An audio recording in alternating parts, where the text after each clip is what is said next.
Agora vai gravar. Pronto, começou a gravação. Boa noite para todas e todos que estão aqui presentes. Começamos o segundo encontro do nosso curso. Já estava falando antes de iniciar a gravação de que está sendo muito legal as postagens de vocês, a interação, a ideia de atividades assíncronas é ter um diálogo, uma conexão com os cursistas. Somos em mais de 100, né, quase 200 participantes.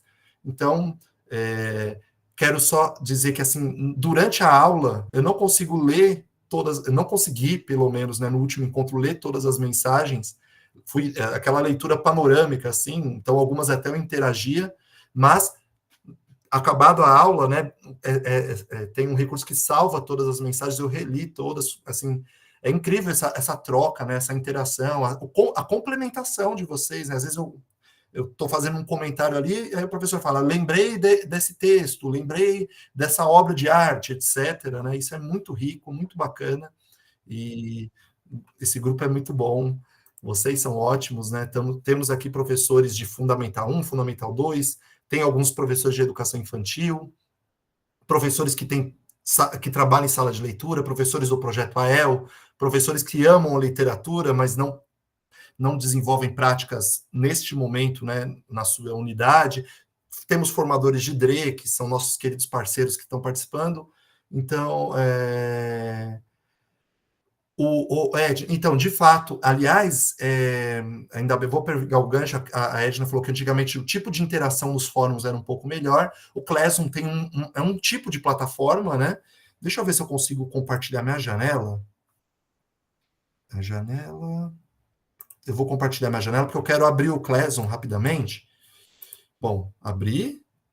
Vamos ver se está aparecendo para vocês. Agora está aparecendo. Ó, então, tem lá as atividades, né? Tem atividade final, relembrando, é um roteiro. Se o professor já falar, não, eu já tenho minha crônica pronta, eu quero escrever desde já, pode ser, mas por enquanto a gente está sugerindo que vocês sinalizem, olha, eu acho que esse tema, a partir dessa notícia, seria interessante para uma crônica. Até porque não é obrigatório que todos participem, que todos escrevam, é um convite, né? É um atrativo. Bom, o que eu queria comentar mesmo, então tem lá o Fórum 1, Fórum 2, Fórum 3. Tem alguns professores que estão enviando a atividade como tarefa. Quando manda não é um problema, mas quando manda como tarefa, só eu, a Kelly, nós que somos os professores da turma, que conseguimos ler a resposta. Então eu quero sugerir, para quem ainda vai mandar suas respostas, que coloque em formato de comentário, tá? Como vários aqui fizeram. Porque aí o legal é que um professor pode ler a resposta do outro. E a gente pediu também para quem pudesse colocar o link da notícia, né? Que vocês estão citando. Então, eu já li muita coisa, ainda tem postagens de hoje, né? Que eu ainda não consegui ler. De hoje até eu li algumas, não li agora do final da tarde, na verdade. Então, assim, só pedir para vocês colocarem como comentários as respostas dos fóruns, tá? A tarefa pode enviar como atividade mesmo, anexar a atividade, tá bom? Bom, deixa eu parar de compartilhar, voltar para cá, parar de compartilhar a tela, porque isso ajuda para a gente ter essa interação de fato, né? E, bom, relembrando, agora eu vou voltar a compartilhar a janela, a janela não, a tela, né? Deixa eu ver. Curso aqui. Compartilhar. Deixa eu ver se está aparecendo para vocês. Acho que sim, né? Ok. Não, parou sem querer. Deu um problema aqui. Parou, viu, gente? Eu cliquei num botão sem querer. Pera. Agora foi. Maravilha. Então, voltando, né? Os 3 fóruns estão disponíveis, vão ficar até o final do curso.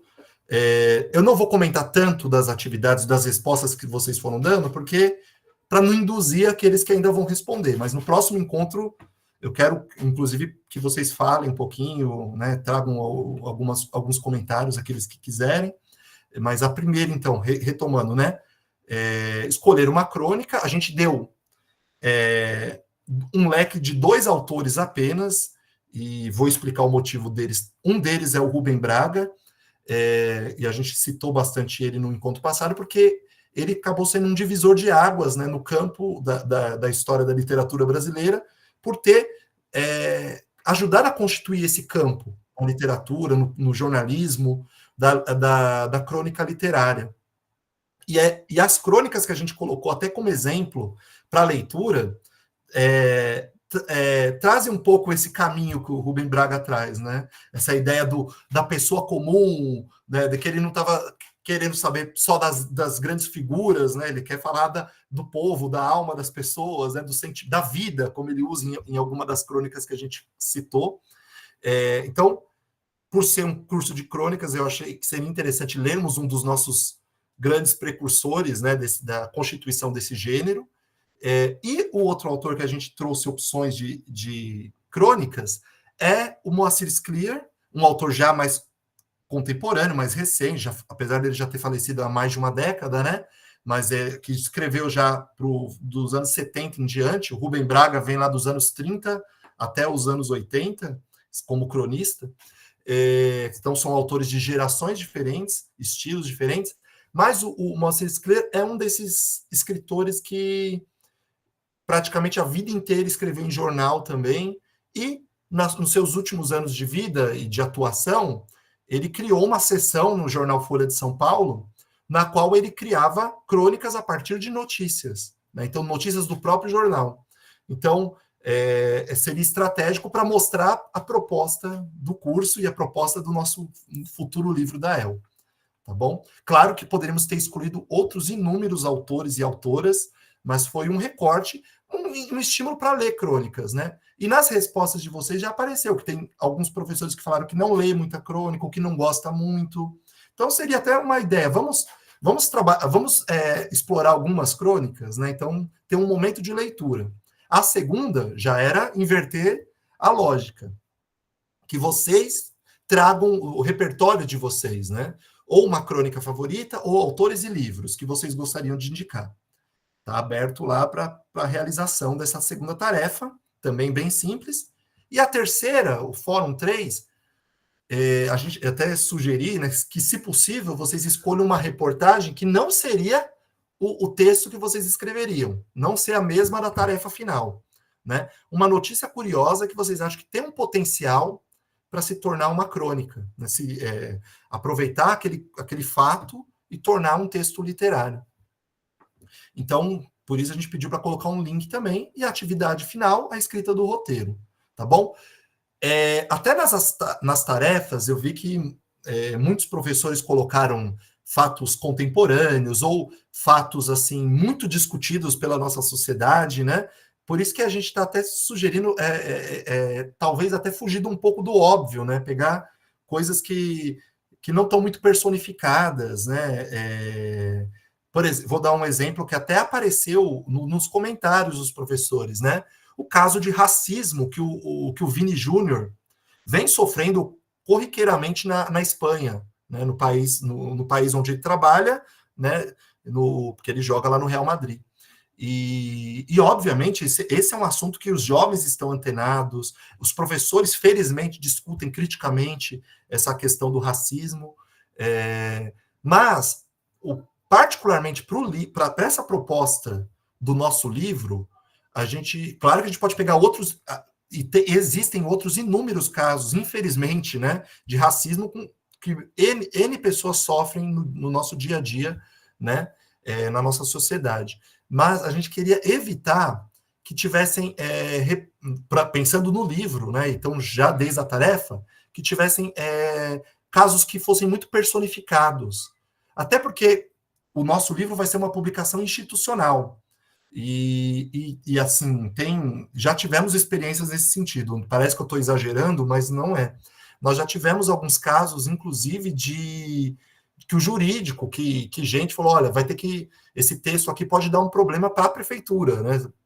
Por textos de publicações, né? Porque quando você está citando alguém, a pessoa pode se dar brecha para um processo, né? Então, nós vamos orientar isso na publicação final do Descobrir esse autor e revelar esse autor, que os textos peguem notícias do cotidiano que evitem personificar, tá bom? Então, dessa tarefa a gente está pedindo até para a gente ir para um outro caminho, né? Para dar também essa ideia do cotidiano, que é o essencial da crônica. Bom, gente, eu estou sem conseguir olhar os chats, mas daqui a pouquinho eu vou voltando para lá, porque eu estou olhando só o slide aqui. Mas olha, como eu tinha citado no Moacir Clear, né? Dessas publicações dele no jornal Folha de São Paulo, né? Toda semana ele tinha uma coluna, então, que ele pegava uma notícia do jornal e tornava uma crônica. Saíram 2 coletâneas, né? Dele, né? Uma chamada O Imaginário Cotidiano, essa ainda no final dos anos 90, esse livro, né? E um já mais nos anos 2000, um pouco mais para frente, um que inclusive tem na nossa rede, que acho que foi para minha biblioteca, né? Esse livro, que são 54 crônicas inspiradas em notícias de jornal, de um livro chamado Histórias que os Jornais Não Contam. Até o título é bem interessante, né? Histórias que os Jornais Não Contam. Então, dentro desse mote, que é o livro que nós vamos publicar esse ano. E aqui tem um outro livro que não é com esse mote, né, com essa proposta, mas o título que o Carlos Drummond de Andrade deu para esse livro de crônicas dele é bem interessante, né, que é De Notícias e Não Notícias faz-se a crônica, né? Que obviamente a crônica vai trabalhar com fatos, mas ela também tem ficção, né? Ela tem a criação, a invenção, a criatividade, né? Bom, cada cronista, cada autor tem seu estilo, tem sua perspectiva, tem seu olhar do mundo, né, tem suas experiências, o conceito de experiência usado por inúmeros autores de diferentes áreas do conhecimento, né? Então, cada um tem uma marca. Obviamente, tem autores que são, não vou usar o termo elitista, mas poderia ser, né? Que escrevem de uma forma distanciada as coisas, né? As experiências que eles colhem, inclusive, são lendo jornais ou vendo televisão, sem ter muito esse contato com as pessoas de fato, com a população. E a gente às vezes consegue perceber isso, né? Fala, poxa, esse texto aqui ficou um pouco caricato, né? E eu não tenho nenhuma dúvida que nas produções que vocês forem realizar, os professores autores que queiram participar, ou os nossos estudantes da rede, vai estar muito vivo essa ideia de experiência, né? O cotidiano de fato presente, né? O que nós queremos é trabalhar também com essas experiências, com essas vivências, também um pouco com a ideia da ficção inspirada em fatos. Então, a quantidade de conhecimentos que estão acumulados, né, dentro dessa proposta são inúmeros. Bom, já entrando então para a aula de hoje, né, falei que durante o curso a gente ia trazer alguns, além de fatos, né, além de notícias, né, a gente ia trazer algumas conexões com outros tipos de texto, né? Aqui tem uma música de 1960, né, que tem várias versões dessa música, chamada Notícia de Jornal.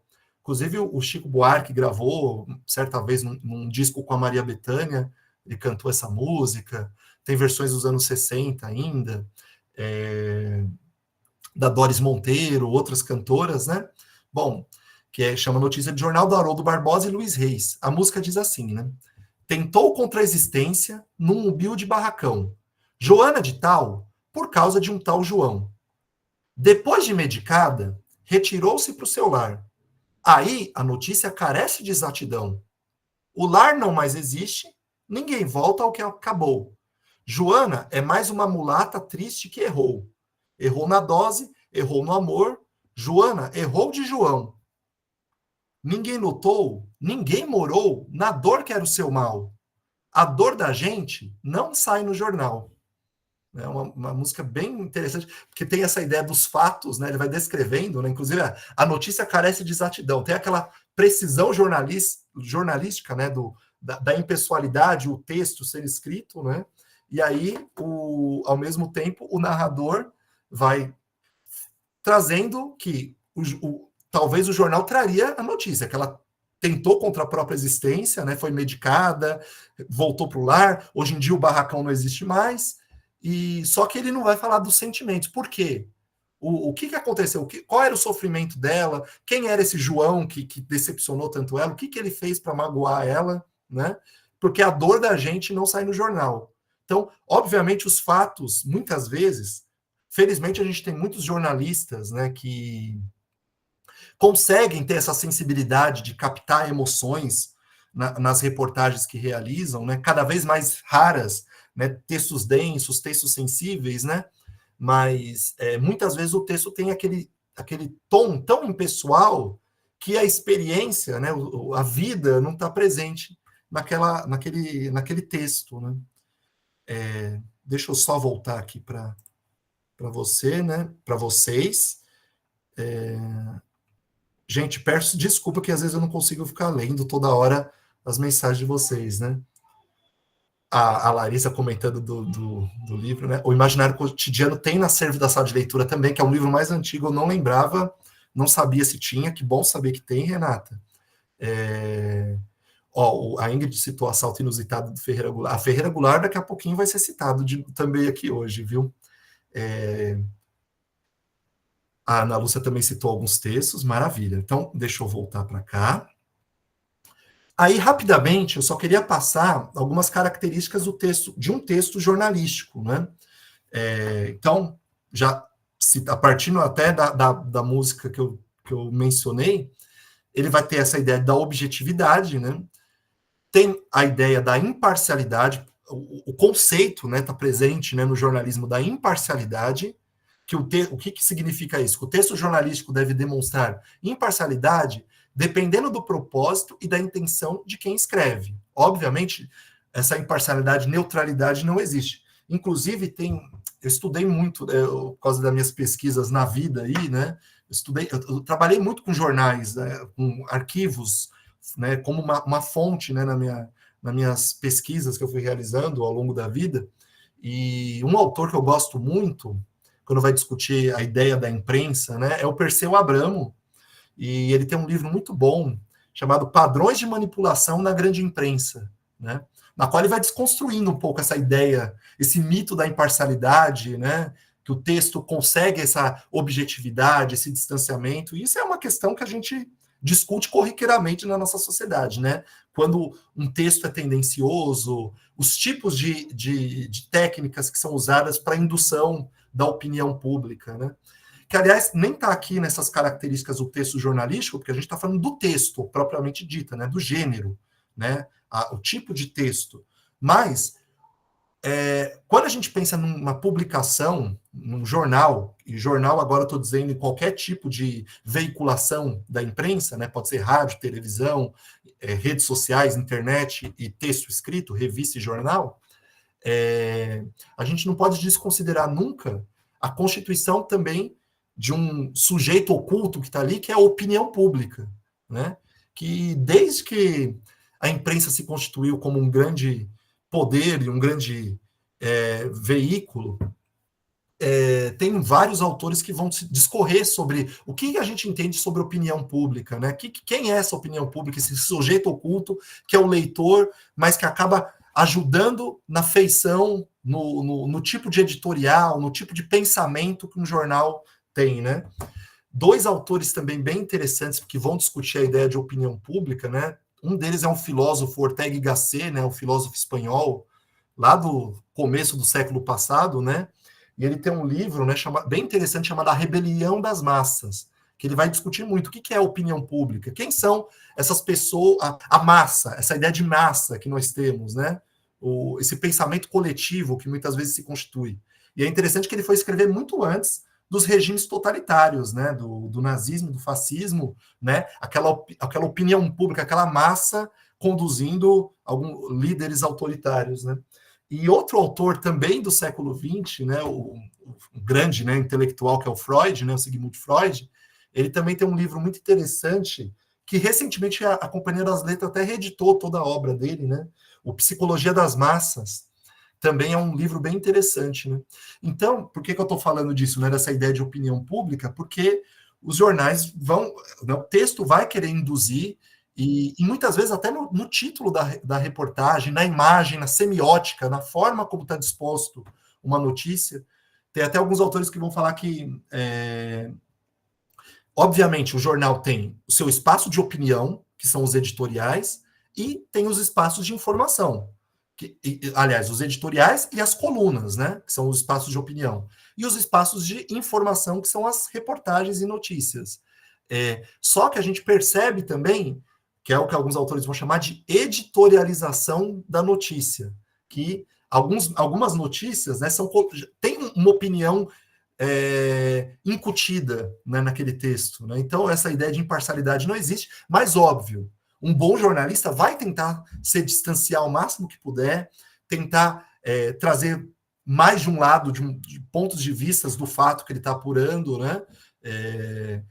Mas, obviamente, não existe neutralidade, né? Como dizem alguns, né? Nem o sabonete é neutro, de fato, né? O que dirá um texto, né? Tem valores presentes em qualquer texto, inclusive o jornalístico, né? Bom, tem um perfil de estrutura direta no texto jornalístico, né? Óbvio que a gente não está pedindo para trabalhar todos esses elementos com os estudantes, só que a gente só está contextualizando um pouco, e até o quanto é importante se ler notícias, né? O quanto é importante para todos nós, né? O que se trabalha a partir disso, né? Tem uma linguagem acessível, né? O texto jornalístico usa uma linguagem cotidiana, clara, simples, né? Traz fatos e dados, né? Como informação sobre a localização, estatísticas, horários. Tem a ideia de apuração muito presente, né, no jornalismo, né? Procurar saber o que houve, o porquê, entrevistar pessoas, trazer documentos que provem aquilo que está sendo relatado na notícia, e informações complementares que muitas vezes aparecem, né, para comprovar a veracidade dos fatos. O jornalismo moderno, né, aquele que a gente conhece hoje, né? Ele foi se forjando, se constituindo a partir dos anos 50, anos 60, né? Muito de uma tradição americana, né, de jornalismo, que hoje em dia é um padrão para o mundo todo. O New York Times, outros jornais, ajudaram a constituir esse tipo de jornalismo, né?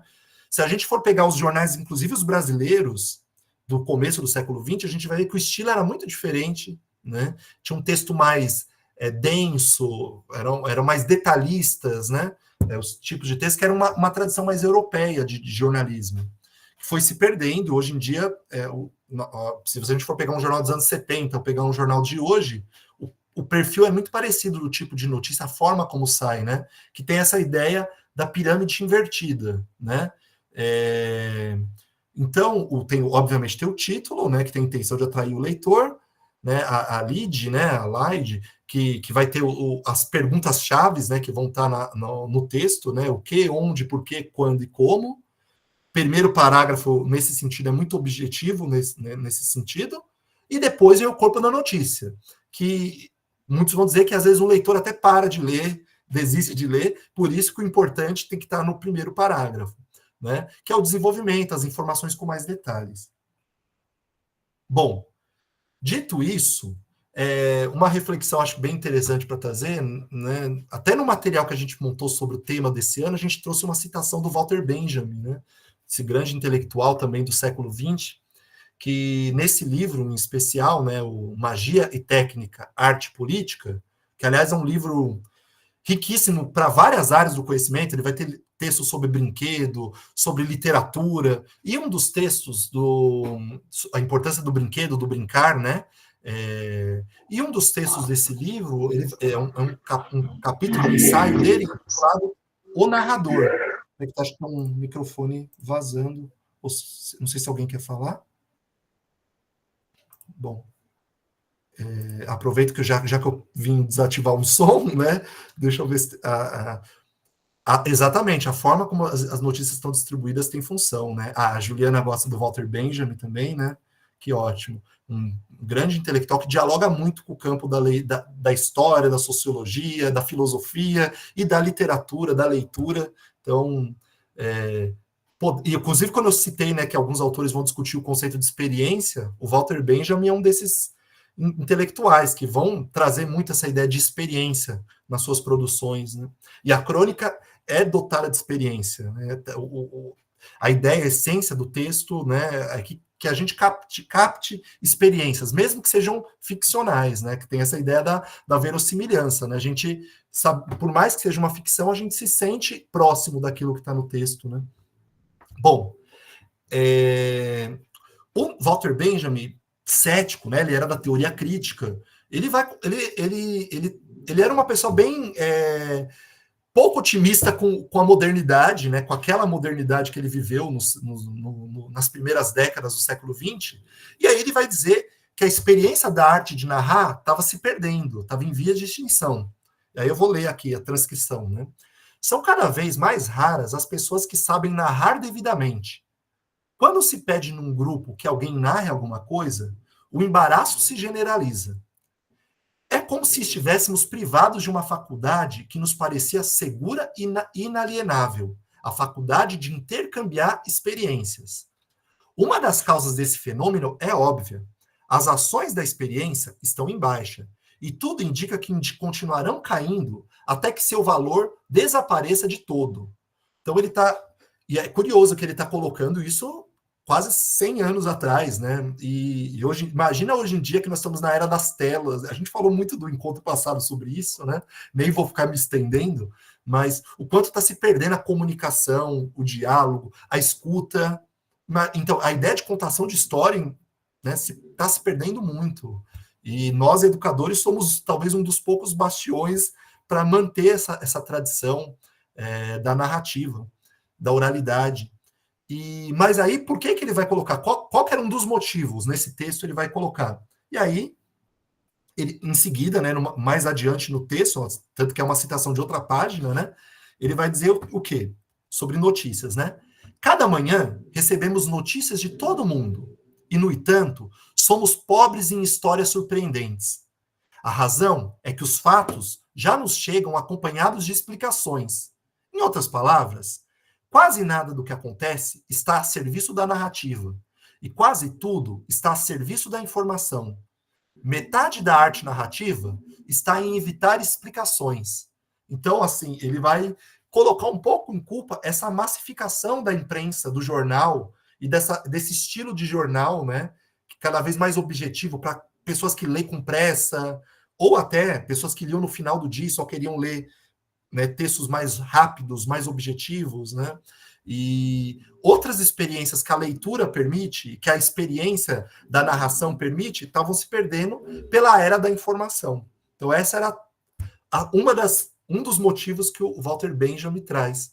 E curiosamente, se a gente for parar para pensar, ninguém está falando que não é importante ler notícias, muito pelo contrário, né? A gente tem que se informar o máximo possível, né?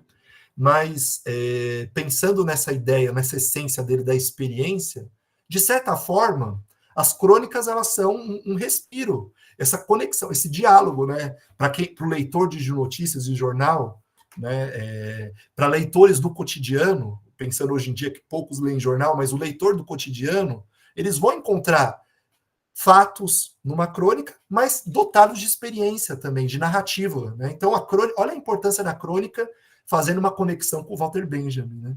Bom, aqui, gente, eu até desisti.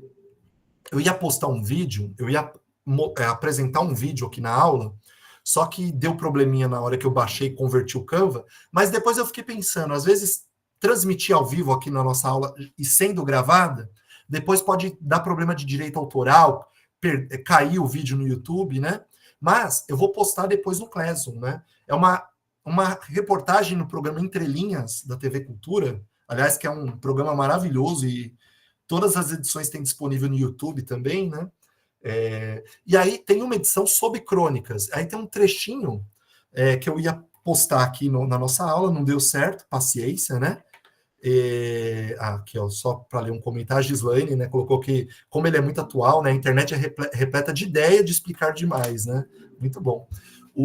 Depois, então, eu vou postar no Classroom esse vídeo, né, falando sobre crônicas, mas eu vou já dar um spoiler, né, porque talvez nem todos vão conseguir ver rapidamente, né, nos próximos dias, mas o curioso é que as pessoas que são entrevistadas nessa reportagem Entre Linhas, todas elas vão falar, olha, não sei bem dizer o que é crônica. E cronistas, né? O curioso é que são cronistas falando, né? Olha, não sei muito. Não é tão diferente do conto, porque essa é uma dúvida que paira no ar, né? E não sei se algum de vocês já teve essa angústia em algum momento, né? Deixa eu parar de compartilhar. Depois eu volto a compartilhar. Né? Qual a diferença de crônica e conto? Porque um é maior, outro é menor? Às vezes até resolve, né, dar essa resposta, né? Mas, óbvio, deixa eu permitir uma pessoa para entrar. Óbvio que no encontro, já começamos a falar e vamos falar mais ainda das particularidades da crônica. Mas, claro que tem marcadores. Não, isso aqui é mais estilo da crônica. Mas, em essência, não tem uma coisa tão que distancie tanto, né? Tem uma linha tênue entre crônica e conto, né? E aí, bom, gente, deixa eu só reforçar também, né? Como eu estou olhando muito para a tela, fiquem à vontade. Se quiser interromper, fazer um comentário, a casa é de vocês, viu? E é que eu não consigo olhar sempre os comentários. E às vezes a pessoa fala, poxa, será que vai atrapalhar, né? Pedir muito pelo contrário, para levantar a mão ou abrir o microfone direto e falar. Voltando ainda no Benjamin, né? O Rubem Braga, algum dos textos que a gente colocou lá na atividade 1, ele vai muito nessa ideia, um pouco do que o Benjamin disse ele também, né?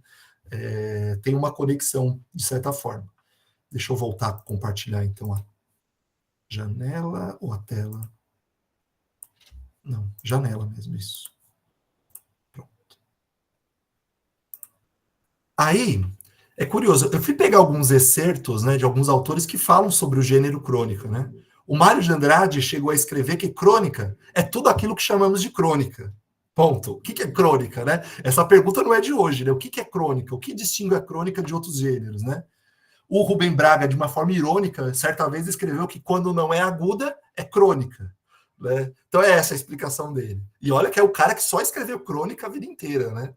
Bom, o Luiz Fernando Veríssimo saiu no ano 3 anos atrás, né, uma antologia dele, Veríssimo Antológico, né, um livro de 1000 páginas pela Companhia das Letras, né, com entre aspas, né, tão difícil falar as melhores crônicas, né, mas uma seleta de crônicas do Luiz Fernando Veríssimo.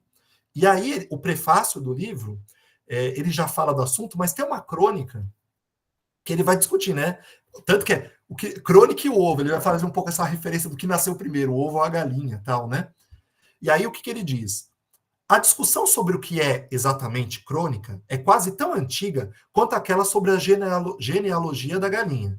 Se um texto é crônica, conto ou outra coisa, interessa aos estudiosos da literatura, assim como se o que nasceu primeiro foi o ovo ou a galinha, interessa aos zoólogos, geneticistas, historiadores e, suponho, ao galo. Mas não deve preocupar nem o produtor, nem o consumidor, nem a mim e nem a você. Então, curiosamente, para os escritores, isso não é muito interessante, né? Ficar debatendo a teoria da crônica, né? E o vídeo do Entre Linhas vai muito nessa direção. Outras pessoas falando também vão muito nessa direção, né? Que isso não é uma discussão muito interessante para eles. Eles escrevem, ponto final. Se é crônico ou não, fica para o crítico literário categorizar, né? E aí, voltando ao Antônio Cândido, né, a gente trouxe um texto dele no encontro passado, né, A Vida ao Rés do Chão, né, que é um título maravilhoso também, né, dessa essência do que é uma crônica, né, que é a vida cotidiana. A crônica não tem pretensões a durar, uma vez que é filha do jornal e da era da máquina, onde tudo acaba tão depressa. Ela não foi feita originalmente para o livro, mas para essa publicação efêmera que se compra num dia e no dia seguinte é usada para embrulhar um par de sapatos ou forrar o chão da cozinha. Mas quando passa do jornal ao livro, nós verificamos meio espantados que a sua durabilidade pode ser maior do que ela própria pensava. Bom, e aí tem alguma, claro, né, apesar dos escritores falarem, isso aqui um pouco me importa o que é crônica ou não, né? Talvez um primeiro grande livro que a gente possa, né, e o primeiro grande cronista do século XX, né, certamente foi o João do Rio. Até coloquei a capa, né, do livro, que tem um título também maravilhoso, né, que é o Alma Encantadora das Ruas, né? Mas tem um autor, o Jorge de Sá, que escreveu naquela coleção da Ática, né, aqueles livros pequenininhos, livro de bolso, né, ele escreveu um livro chamado A Crônica. E nele, então tudo que está aqui é uma síntese desse livro do Jorge de Sá, né? Então ele vai dizer que até o século XIX, a crônica era uma seção quase que informativa, um rodapé, feita em diferentes gêneros literários, com acontecimentos daquele dia ou daquela semana, recebendo o nome de folhetim. Espera aí que eu vou acolher mais alguém que está querendo entrar. Permitir. Bom, o Clodoaldo entrou quase agora. Fique tranquilo, Clodoaldo, o começo da aula está gravada, só retomar depois, quando estiver lá no YouTube. Seja bem-vindo. Ah lá, ó, Camila, né? Você já teve textos classificados como crônicas por terceiros, né? A Adriana também comentando sobre isso. Peraí. Travou, voltou. Ainda bem que voltou, né? E eu nem fiquei sabendo que tinha travado, viu, Edna? Adoro a definição do Mário de Andrade, a Débora, né?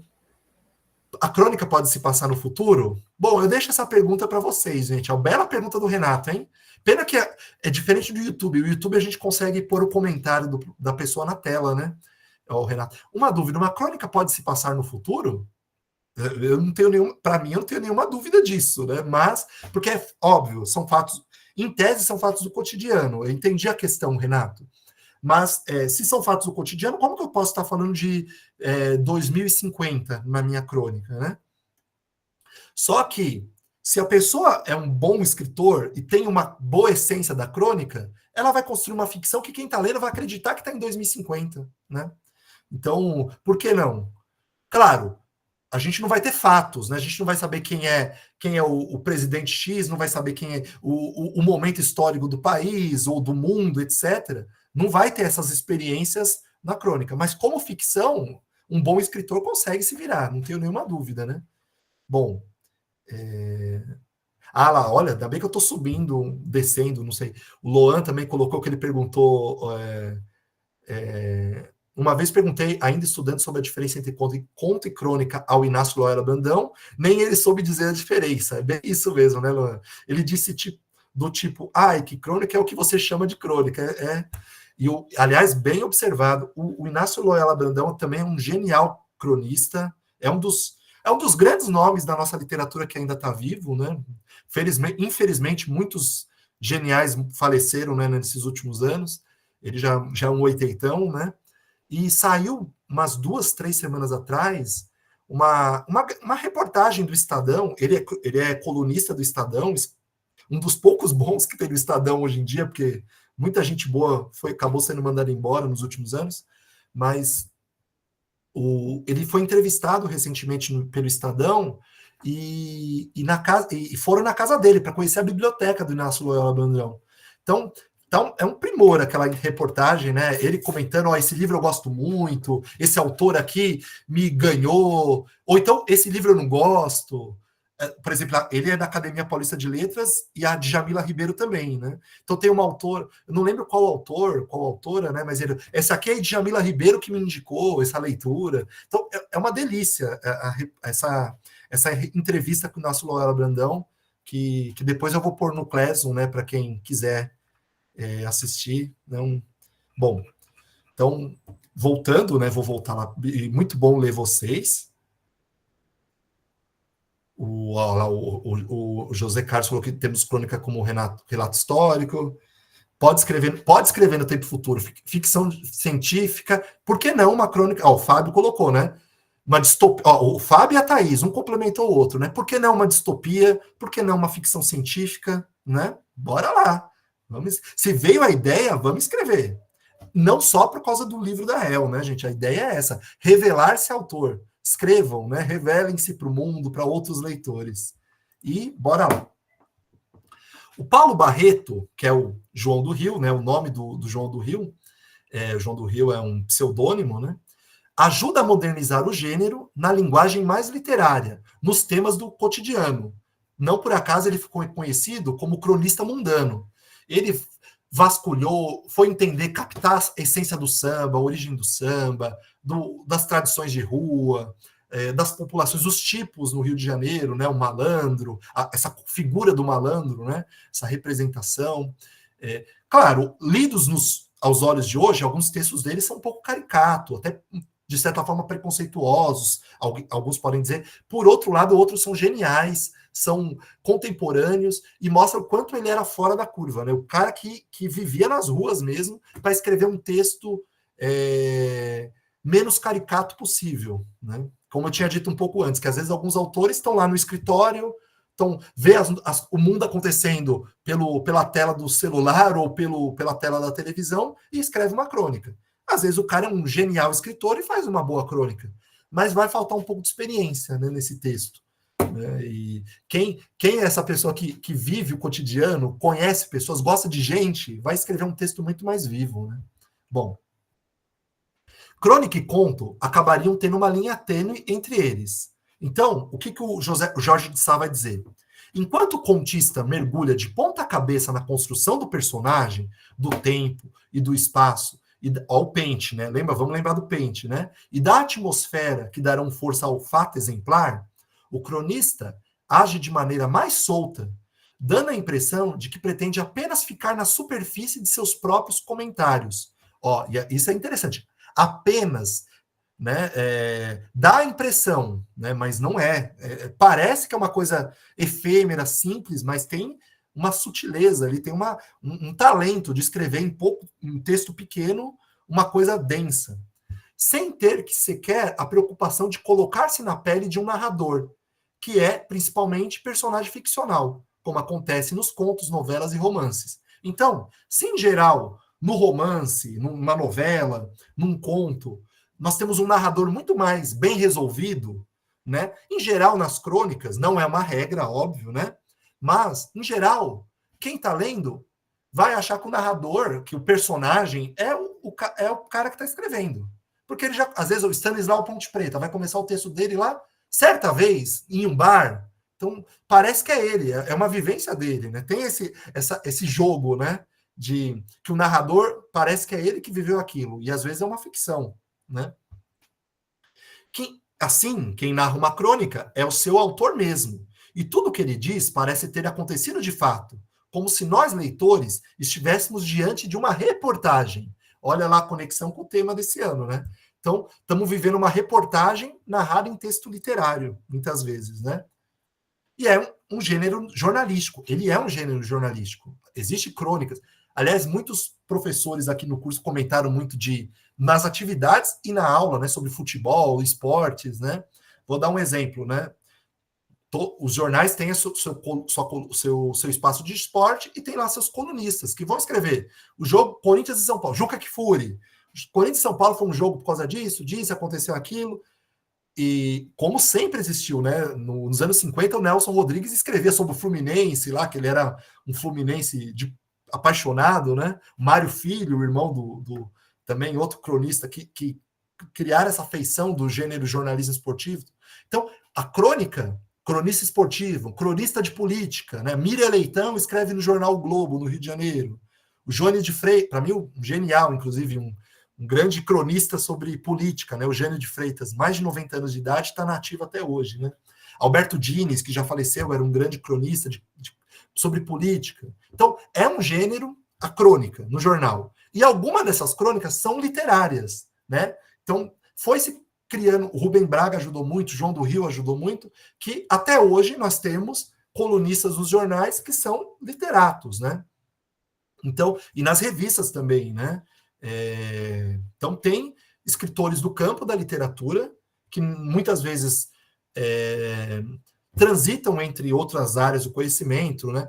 Hoje em dia, né, é curioso, porque até uns 40 anos atrás, né, esses profissionais eram considerados jornalistas também, né? Então, você ia ver a biografia de tal autor, fala advogado, jornalista, escritor. Por quê? Porque eles trabalhavam publicando crônicas, né? Porque não tinha essa feição dessa profissão do jornalista como se foi se constituindo as escolas, as faculdades de jornalismo ao longo do tempo, né? Muitos até lamentam isso, né? Alguns da velha guarda falam, eu sou um jornalista raiz, né? Aquele que não tive formação universitária, mas aprendi o ofício na prática. Porque, de certa forma, lógico, a faculdade de jornalismo vai ensinar a técnica do jornalismo, né? Mas essa vivência que essas pessoas tinham, né, de estarem numa redação de jornal, de estarem nas ruas, né, e se tornarem jornalistas com a vivência, hoje em dia, muitos fazem uma faculdade e vão ter que aprender isso na marra muito tempo depois, né? Então, essa bagagem cultural, porque tinham sociólogos que trabalhavam no... Eu citei o Perseu Abramo, por exemplo. Ele era jornalista, né? Fez uma carreira na área do jornalismo, né? Inclusive no campo da esquerda. Hoje em dia tem a Fundação Perseu Abramo, né? E ele era um sociólogo. A formação dele era em Ciências Sociais pela USP. Foi aluno da geração do Florestan Fernandes e outros grandes intelectuais, inclusive o Fernando Henrique, né, que era da geração dele, o Ottaviani, né, ele era daquele círculo de intelectuais do Sociologia, e se tornou um grande jornalista, com uma visão de mundo muito rica. Alguém abriu o microfone? Quer falar? Por favor. Acho que foi sem querer, né, mas aí eu volto para cá. Essa música é maravilhosa, João. Literatura. Gente, pena que o Luiz Antônio Simões. Nossa, vocês estão citando muita coisa boa. Eu vou ter que, infelizmente, depois eu vou ter que ir retomando para captar tudo que vocês estão escrevendo, né? O Jefferson Tenório é cronista também. Ele escreve muitas colunas, viu, Kerlin? Ele não. Por que não, né? Inclusive, por exemplo, o Sérgio Vaz não tem. Vou dar um exemplo, né? Ele não tem publicações as crônicas do Sérgio Vaz, ele não teve essa pretensão ainda de escrever nesse sentido. Mas ele escreveu, por exemplo, inclusive na Caros Amigos, que foi citada no encontro passado, né, ele chegou a escrever uma coluna mensal nela, com crônicas, né? Então, muitos escritores transitam, até porque, como já foi dito no encontro passado também, é uma forma de subsistência, né, desses escritores, né? Então, não podemos criar esse arauto, né? Que o escritor está lá escrevendo o livro dele, está ficando rico escrevendo o livro dele. Muitas vezes, o direito autoral que o escritor ganha é muito pouco. Às vezes tem autores que não são best-sellers, né? São geniais, são admirados pela crítica, mas não vendem muito, né? Então, qual a forma de renda extra dos escritores? Quem vive do ofício da escrita, ser um profissional das letras, digamos assim, né? Muitos vão dar palestras, vão dar cursos e, claro, escrever, ser colaborador de algum veículo de comunicação. Também é uma forma de dinheiro, de terem dinheiro, né? Uma renda que sustente, né, sua família e tudo mais. E isso historicamente, né? Eu citei até que no último encontro que a Raquel de Queiroz chegou a falar que ela nem gostava muito de crônica, mas escreveu crônica a vida inteira porque ela precisava ter dinheiro, né? Então, isso é desde que a imprensa existe, né? Então, não tem como desconsiderar esse aspecto. Bom, para finalizar, né, essa definição do Jorge de Sá, é um gênero jornalístico que equilibra o coloquial e o literário. Bom, então, resumindo mais, só para fechar, né, dar um fechamento nessa ideia, né? Então, a crônica vai muito pela ideia da observação do mundo, né? Uma das formas de observar o mundo é lendo jornal. Claro, no mundo ideal, por exemplo, a gente pegava todos os nossos estudantes, vamos para a rua, e alguns fazem isso. Eu não estou falando, parece que é uma coisa que eu estou falando que é impossível de fazer. Alguns professores fazem, conseguem, mas vamos dar uma volta pela cidade, pelo nosso bairro, ver algumas coisas que nos chamam a atenção, porque isso aflora a criatividade, óbvio, né? Mas nessa nossa proposta mais rápida, né, mais humilde, a nossa estratégia vai ser pensar em trabalhar com notícias do cotidiano. E curiosamente, cada tipo de jornal tem sua seção ou as suas páginas com notícias do cotidiano, né? Por exemplo, a própria Folha de São Paulo tem um caderno chamado Cotidiano, essa é bem óbvia até, né? O Estadão é Metrópole, o nome do caderno, né? Então, em geral, os jornais, né, tem seu caderno de economia, tem o caderno de esportes, tem o caderno de cultura, né? E tem o caderno principal, que tem as notícias de políticas do Brasil e do mundo. E tem o caderno de cotidiano. E normalmente, claro que às vezes as notícias interessantes estão em outros cadernos, não existe uma regra, né? Mas em geral, essa parte do cotidiano, né, é que vão ter notícias às vezes inusitadas, né? Que tem elementos de experiência, né? Bom, é uma forma de observar o mundo e trazer reflexões, e a partir disso, pensar na escrita, na autoria, né? Então, essa é nossa ideia para esse ano. Tomara que dê certo, né? Como até falei no encontro passado, né? Essa ideia do descobrir-se autor e revelar-se autor, os livros da El, a gente tenta, né? Tenta fugir um pouco do óbvio, né? Cada ano, vocês podem ver que tem mudanças bruscas, né? De tema de um ano para o outro, e sempre tentando inovar, né? Que eu acho que por exemplo, a gente já teve um ano que o tema era crônica, tinham temas lá, crônica sobre família, sobre animais, sobre esportes. Dessa vez a gente tentou ir mais a fundo na essência do gênero crônica, né? Bom, então é um gênero narrativo que comenta coisas do dia a dia, mundo contemporâneo, pequenos acontecimentos do dia a dia, do corriqueiro, normalmente em primeira pessoa. Então, óbvio, se vocês forem pegar 10 crônicas, a tendência é que 9 estejam em primeira pessoa. Mas vai ter um autor que vai trazer um outro estilo, vai trazer uma outra ideia.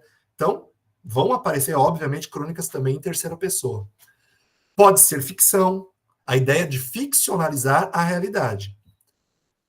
Sempre tem um núcleo central e quer contar algo ao leitor, né? Aliás, essa segunda tarefa, né, semana que vem, como eu falei, a gente vai retomar o que vocês estão respondendo no fórum, que aí 90% já vai ter respondido, então não vai queimar etapas, a gente aprofundar um pouquinho as respostas de vocês, né?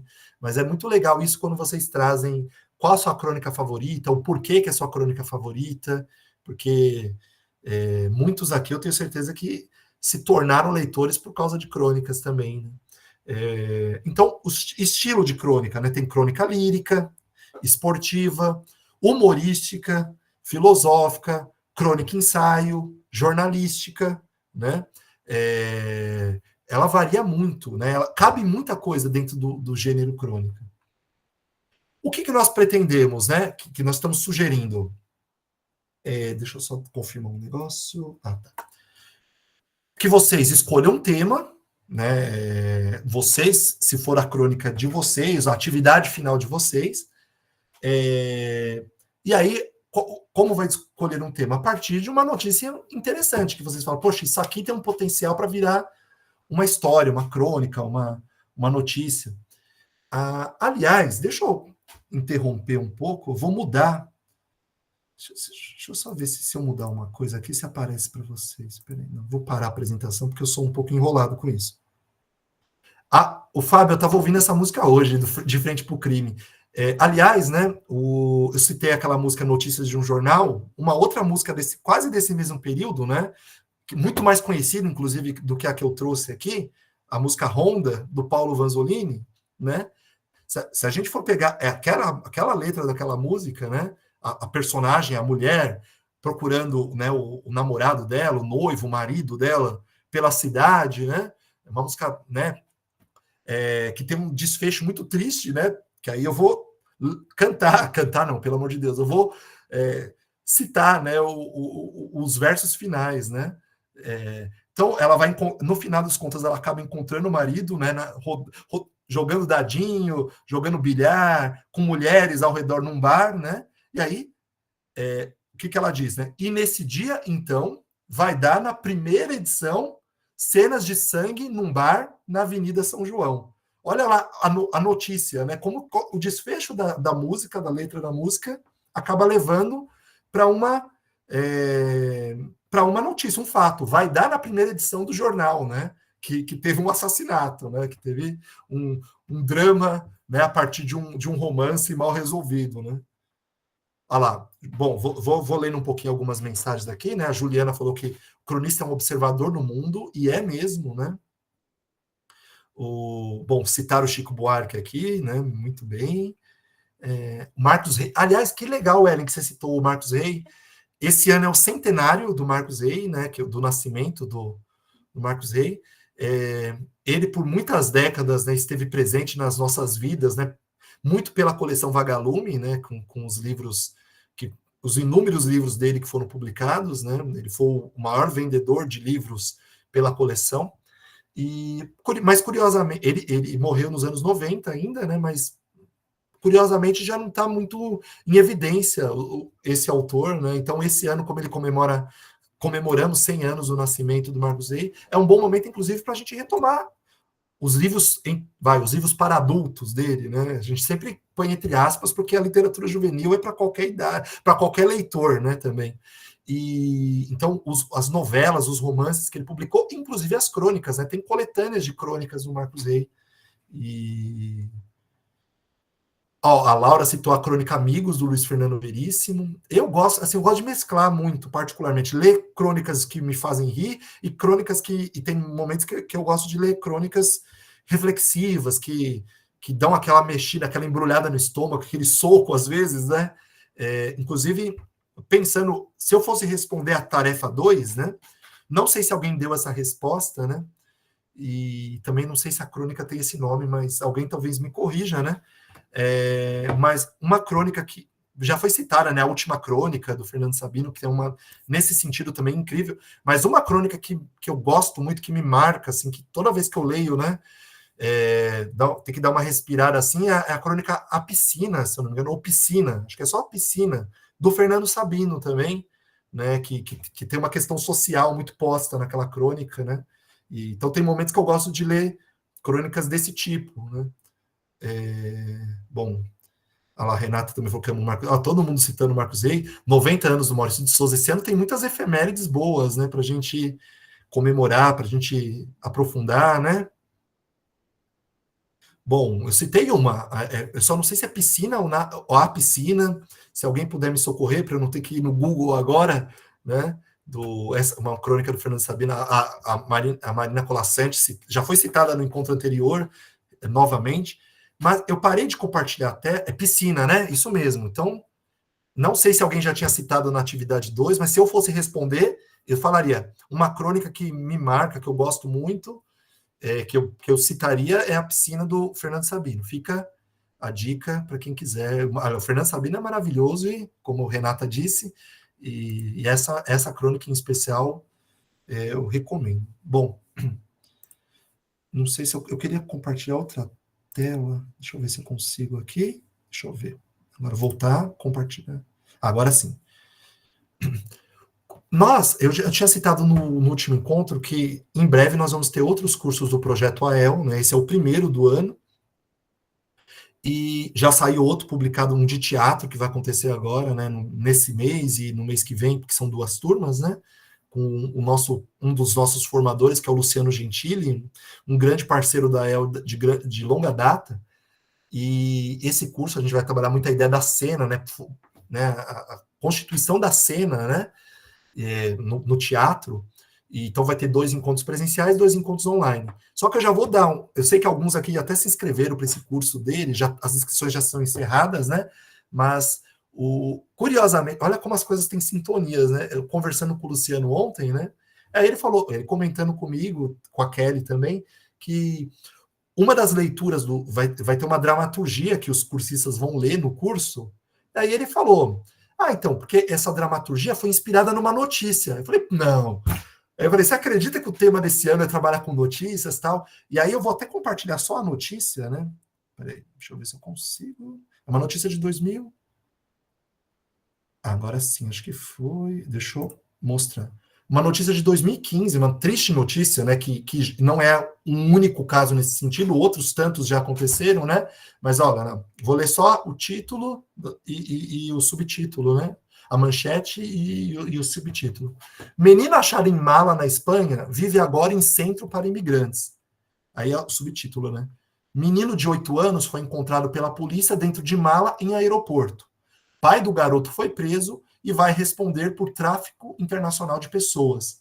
Então, então assim, é uma notícia triste, né? Assim, dura, mas curiosamente o curso que vai começar vai trabalhar com uma peça que foi inspirada nessa notícia. Então, curioso, né? Então já estou dando um spoiler para quem for fazer o curso. Bom, não sei se travou para todo mundo. Vocês conseguem me ouvir? Conseguimos. Valeu, Cíntia. Obrigado. Maravilha.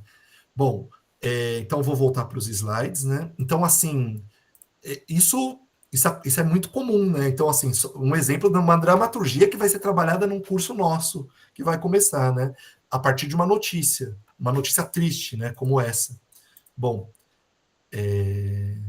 vão ter outros cursos, viu? Para quem perdeu, não fiquem tristes, não se avexem. Em abril ainda tem mais curso, em maio teremos outros. Esperamos que no segundo semestre também vários cursos, tá? Então, escolher um tema, definir no narrador, ter essa ideia do estilo, né? Criar um estilo, leveza e o ritmo, é um texto curto. Então, a forma como são utilizadas as palavras, né? Cada palavra é preciosa quando um texto é curto. É igual para quem escreve mini conto, ou microconto, ou haikais. Né? Vamos pegar poemas e contos, né, no caso. Para quem escreve textos muito pequenos, cada vírgula faz toda a diferença. Né? Então, você não vai poder ficar pegando todas as palavras do dicionário, todas as palavras que você acha bonita. Tem que ter uma leveza, tem que ter um ritmo, sonoridade. Então, a crônica tem um pouco essa ideia também, porque é um texto de 3, 4 parágrafos, né? Um texto pequeno. Bom, uma linguagem acessível, mas sem banalizar ou subestimar o leitor. Porque isso também acontece muito, né? Quando a pessoa quer usar uma linguagem coloquial em demasia, e aí vira uma coisa caricata, né? Falta experiência. Vamos sempre voltar no Benjamin, né? O texto tem que ter muito dessa ideia da experiência, do cotidiano, a vida ao rés do chão, como diria o Antônio Cândido, né? Então, o fato de ser uma linguagem acessível não significa que é um texto chulo, digamos assim, né? Que a pessoa está forçando a barra, não está sendo espontânea, né? Aliás, não tem nada a ver, mas tem a ver também, né? Uma vez o Adoniran Barbosa dando uma entrevista, né? Falando que não basta uma pessoa fazer uma música falando errado, tem que saber falar errado, né? Que era o caso dele, né? Que ele não ridicularizava as pessoas, ele tentava misturar essa ideia da voz mesmo, né? Das tradições, dos tipos de linguagens, né? Então, mistura o caipira, que vem do caipira entre aspas, né? A forma como é representado, né? Não que eu tô... Enfim, a pessoa do interior com um pouco do migrante italiano. Então, essa forma do linguajar paulista, ele foi construindo de uma forma que ninguém acha que ele está debochando de alguém. Outros tantos tentaram fazer isso e não se sustentaram, porque ficava uma coisa que não era legítima. Né? Bom, agora, eu só para arrematar hoje, né, porque também fica muito crônica, para o terceiro encontro, o nosso derradeiro, né, nós vamos trazer algumas notícias e mostrar como alguns autores resolveram, né, trabalharam aquela crônica, aquela notícia em formato de crônica. Mas antes, eu queria, se vocês me permitem, né, ler um texto do Carlos Drummond de Andrade, uma crônica do Drummond, chamado O Frívolo Cronista. Então, aqui temos uma metalinguagem, né, a crônica falando sobre a crônica. Permitam só tomar um pouquinho de água. Bom, e aí, então eu vou ler. Primeiro, deixa eu ver se alguém mandou alguma mensagem. Lá, cronistas, o Bezerra, ótimo exemplo, né? O Bezerra da Silva, né? Aquela linguagem da malandragem dele, do morro do Rio de Janeiro, né? É muito legítima também, né? Ninguém passou tantas décadas. Claro, tem músicas que o Bezerra da Silva cantou, algumas eram dele, outras de outros compositores, né? Algumas hoje em dia são problemáticas, né? Como tantos outros escritores, autores, etc. Né? Mas hoje, mesmo ouvindo hoje em dia, né? 40 anos depois, a gente não acha que ele está ridicularizando ninguém, né? Ele está misturando coisas brutas com humor, né? Assim, falando sobre a vida do morador no morro, o tráfico, as mazelas, né? Da pobreza, né? Da desigualdade social. Então, muito bem observado, Thaís. O frívolo cronista. O leitor do Mato Grosso do Norte, então já está até o SIC ali para dizer que tipo, foi proposital o erro, né? Erro do autor, escreve deplorando a frivolidade que é marca registrada dessa coluna. Então, tipo, curiosa, o Drummond foi pensar em escrever um texto porque, obviamente, aliás, isso é interessante também, né? Quando eu falei de opinião pública, uma das formas de medir o que é essa opinião pública são as cartas dos leitores, né? Que os jornais recebem. Até hoje é assim. Então, não tenho nenhuma dúvida que em muitos momentos o Drummond escrevendo nos jornais do Rio de Janeiro, né? Vinham cartas falando, não gostei da crônica do Drummond, ou então eu achei que a crônica ele exagerou nesse tema, etc. Né? Então, o autor não é indiferente a isso, né? E aí ele resolveu escrever uma crônica criando toda uma situação ficcional que poderia ser verdade, né? Um leitor que estava criticando a forma frívola que o Drummond estava escrevendo. Hoje não estou para brincadeira, e retruco-lhe nada menos que com a palavra de um sábio antigo, reproduzida por Goethe em, eu não vou dizer isso, porque eu não tenho esse alemão, né? Italianisch Hellsen, vai a título em alemão para a maior força do enunciado, né? O que não sabemos, os que não sabemos alemão temos o maior respeito por essa língua. A frase é esta, em português trivial. Quem não se mentir com tutano suficiente para o necessário e útil, que se reserve em boa hora para o desnecessário e inútil. É o que eu faço, respaldado pela sentença de um mestre, endossado por outro. Então, olha lá, qual que é a frase, né? Quem não se sentir com tutano suficiente para o necessário e útil, que se reserve em boa hora para o desnecessário e inútil. E eu vou mais longe. O inútil tem sua forma particular de utilidade. É a pausa, o descanso, o refrigério no desmedido afã de racionalizar todos os atos de nossa vida e a do próximo, sob o critério exclusivo de eficiência, produtividade, rentabilidade e tal e coisa. Tão compensadória é essa pausa que o inútil acaba por se tornar da maior utilidade, exagero que não hesita em combater, como nocivo ao equilíbrio moral. Não devemos cultivar o ócio ou a frivolidade como valores utilitários de contrapeso, mas pelo simples e puro deleite de fruí-los também como expressões de vida. No caso mínimo da crônica, o auto-reconhecimento da minha ineficácia social de cronista deixa-me perfeitamente tranquilo. O jornal não me chamou para esclarecer problemas, orientar leitores, advertir governantes, pressionar o poder legislativo, ditar normas aos senhores do mundo. O jornal sabia-me incompetente para o desempenho dessas altas missões. Contratou-me, e não desejo o erro nisso, por minha incompetência e desembaraço em exercê-lo. De fato, tenho certa prática em frivoleiras matutinas, a serem consumidas com o primeiro café. Esse café costuma ser amargo, pois sobre ele desabam todas as aflições do mundo, em 54 páginas ou mais. É preciso que no meio dessa catadupa de desastres venha de roldão alguma coisa insignificante em si, mas que adquira significado pelo contraste com a monstruosidade dos desastres. Pode ser um pé de chinelo, uma pétala de flor, duas conchinhas da praia, o salto de um gafanhoto, uma caricatura, o rebolado da corista, o assobio do rapaz da lavanderia. Pode ser um verso que não seja épico, uma citação literária isenta de pedantismo ou fingindo de pedante, mas brincando com a erudição. Uma receita de doce incomível, em que figure cantabiles de Haydn misturados com a letria e orvalho da floresta da Tijuca. Pode ser tanta coisa, sem dosagem certa. Nunca, porém, em dose cavalares. Respeitemos e amemos esse nobre animal, evitando o excesso de graça.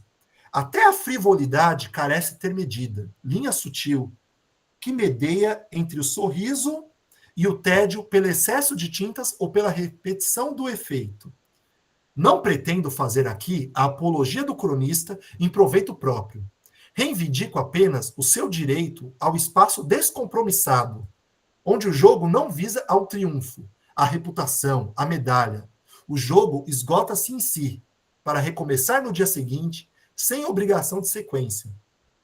a informação apurada, correta, a análise de fenômenos sociais, a avaliação crítica, tarefas essenciais do jornal digno deste nome, não invalidam a presença de um canto de página que tem alguma coisa de ilha visitável, sem acomodações de residência. Como você tem em sua casa um cômodo ou parte de cômodo, ou simplesmente gaveta, ou menos ainda, caixa de plástico ou papelão, onde guarda pequeninas coisas sem utilidade aparente, mas em que os dedos e os olhos gostam de reparar de vez em quando, os nadas de uma existência atulhada de objetos imprescindíveis e, ao cabo, indiferentes, quando não fatigantes. Meu leitor, ou ex-leitor, Mato-Grossense do Norte. Não me queira mal porque não alimento sua fome de conceitos graves. Eu que me cansei de gravidade, espontânea ou imposta, e pratico o meu número sem pretensão de contribuir para o restauro do mundo. O sábio citado por Goethe me justifica, absolve e até premia. Eu disse no começo que não estou para brincadeira? Mentira? Foi outra frivolidade. Tchau. Então, uma crônica do Drummond, publicada no Jornal do Brasil, constante no livro Boca de Luar, que foi publicado em 84, um livro de crônicas do Drummond. Bom, então aqui tá, é curioso, né? Bom, deixa eu voltar, eu vou voltar aqui no. A Lucinéia citou que o Ferrez é um maravilhoso cronista, e é mesmo, né? Bem lembrado. É bom que vocês vão elencando inúmeros autores, inúmeros cronistas, né? Então, esse texto do Drummond, o legal dele é que, assim, a gente acredita mesmo que em algum momento, e eu posso falar com propriedade, porque eu digo li, não que eu não parei de ler, mas eu lia todo dia o jornal de papel, eu lia lá a parte de leitores, né? E às vezes eu vi um comentário de leitor falando que absurdo esse jornal de 100 anos de existência ter um cronista que escreve uma coisa tão inútil como esse autor X, Y, Z, né? Antônio Prata, que texto bobo, que absurdo o jornal publicar uma bobeira dessa, né? Então isso acontece até hoje, né? Que o cronista, às vezes, falando de um assunto aleatório e às vezes toma porrada por causa disso, né? Então eu não duvido que seja verdade que o Drummond, escrevendo sobre coisas aleatórias, né? Não tem apanhado um pouco sobre isso. Então, um dia ele resolveu escrever esse texto, falando, realmente eu escrevo sobre coisas frívolas, né? Coisas bobas, né? Coisas que talvez sejam inúteis, né? Autor de... Pois é. Então, e é interessante a referência que ele faz, né? Essas coisas que estão na gaveta, né? Eu vou compartilhar. Esse texto já está no nosso Drive também. Depois, quem tiver interesse em reler, porque tem muitas sutilezas assim no estilo do Drummond ao trazer o que é a crônica, né? Então, a crônica literária, né? Então ele está uma não crônica sobre, né, uma não crônica literária, mas na qual ele está falando sobre o que é a crônica literária, o que é o papel do jornal, ter também um espacinho para essa publicação, que dialoga com a sociedade, que dialoga com o leitor. Eu não tenho nenhuma dúvida que o leitor vão ter esses chatonildos que vão falar, esse autor está falando de coisa nada a ver, sobre, sei lá, a calça que furou, coisa, né? Mas, ao mesmo tempo, muitos vão ler por causa disso também. Quantos leitores não se fazem pelos jornais também, pelas notícias, por esse tipo de publicação, né? Muito bom, é isso mesmo, né, Camila? Drummond é Drummond. Gente, eu vou agora... Está quase acabando, né, os assuntos de hoje. Eu queria não terminar mais de 9 horas, como aconteceu no primeiro encontro. Deixa eu voltar a compartilhar. Só não vou entrar em objetivos de aprendizagens, né? Esse curso tem um outro intuito, mas eu só queria mostrar e elencar que a gente fez até quando a gente construiu a lauda do curso, o quanto, por exemplo, o currículo de língua portuguesa perpassa crônicas por quase todos os anos, né? O ciclo de alfabetização, o ciclo interdisciplinar, o ciclo autoral, vão aparecer o gênero crônicas.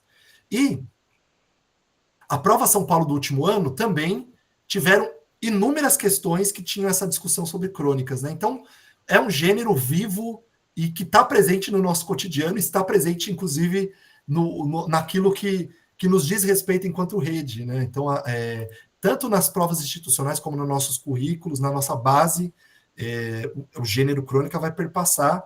E, óbvio, professor de língua portuguesa, temos alguns aqui, muitos, maravilhosos, inclusive. Óbvio que eles vão trabalhar nas suas aulas, no seu planejamento, na sua rotina, com o gênero crônicas, né? Mas que legal que a gente tenha, por exemplo, nossas salas de leitura com a ideia de bibliodiversidade e que a crônica apareça continuamente nessas aulas, e por que não em outros momentos na rotina da escola, né? Quando a gente pensa, inclusive, em leituraço, né? Essa ideia que todos os professores podem e devem desenvolver momentos de leitura e de literatura na escola, e no caso da EL é muito legal que os professores têm aquele encontro semanal também para aprofundar muito do que é trabalhado na sala de leitura. A partir desse... a partir dos próximos slides... eu parei de compartilhar indevidamente. Eu me enrolo um pouco com isso. Faltou 2 slides. Eu achei que a partir de agora era já o próximo encontro. Não, faltam 2 slides. Pronto. Aqui, apareceu para vocês? Acho que ainda não, né? Não, peraí, acho que eu compartilhei errado. Deixa eu voltar.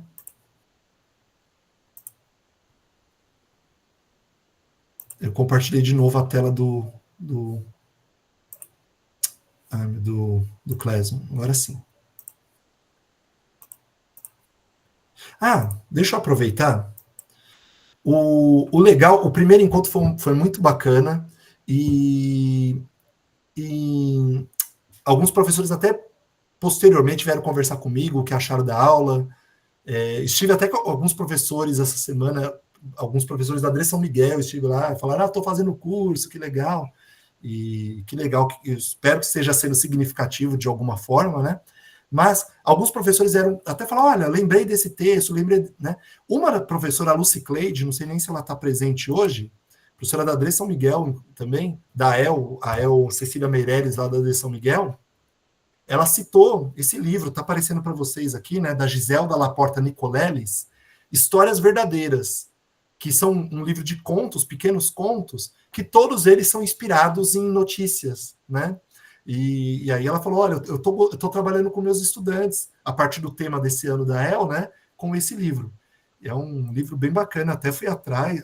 Que bom que você está presente, viu, Lu? E ótima dica. A Giselda Nicoleles é a mãe do Nicoleles, o cientista, né? O Miguel Nicoleles, né? Ela está viva até hoje, tem quase 90 anos de idade. É um dos grandes nomes da nossa literatura infanto-juvenil, né? A Giselda Nicoleles. E esse livro que eu não conhecia, né? E tem na sala de leitura da Lucy Cleide, não sei se tem em outras escolas, mas fica uma dica. E aí, aproveitando as dicas também, né? A Thaís está presente, porque eu já tinha visto ela comentar várias vezes aqui no encontro, né? A gente vai citar algumas músicas, estamos citando algumas músicas e poemas, né, no curso, e aí a Thaís citou, né, uma música da Nação Zumbi chamada Jornal da Morte. Ela até me mandou o link da música, né, da Nação Zumbi, que tem muito essa ideia dos jornais, como eu tinha citado, aqueles jornais que espreme e sai sangue, né, como era o Notícias Populares, né, e outros tantos que tivemos, né, ao longo da história da imprensa. E essa música vai partir um pouco disso, né? Aí eu também, você vê, aí uma dica, uma pessoa vai falando uma coisa, outra, e essa coisa do sensacionalismo, né, que está presente na imprensa, em vários veículos de comunicação, né? Aí eu lembrei de uma música do Paulinho da Viola também, né? Chamada Dona Santina e Seu Antenor, né, que é uma história, ele vai contando a história dos dois personagens, Dona Santina e Seu Antenor, e aí é curioso, essa música é dos anos 70, 71, se eu não me engano, essa música, do Paulinho, e ela se passa, os dois tiveram um desentendimento, e os dois foram parar num programa de auditório. Olha, parece que foi feito no século XX, né, no Casos de Família, né, no SBT, e outros programas do tipo, né, porque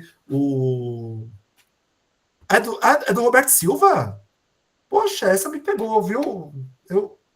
Então eu vou ouvir agora a versão. Eu ouvi da Nação Zumbi, viu, Thaís? Eu vou ouvir com o Roberto Silva. Então acho que eu panguei, viu, Thaís? Desculpa. Você mandou as duas versões, eu só ouvi uma. Vou ouvir a do Roberto Silva. grande sambista, né? Um dos cantores que ajudou a consolidar o samba no Brasil. Bom, obrigado, viu, Thaís? Então, essa música é mais. Nossa, isso dá um quê a mais para essa música, né? Saber que ela é dos anos 60.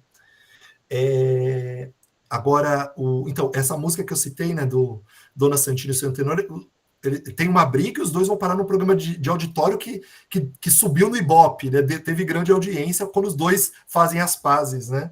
E aí, então, por sua vez, né, por causa dessa música do Paulinho da Viola, eu lembrei que essa ideia do sensacionalismo nos programas de auditório, né? Tem um livro muito legal também do Sérgio Miceli, né, que é o professor da USP, sociólogo, né? Estuda muito a literatura, né, um grande intelectual.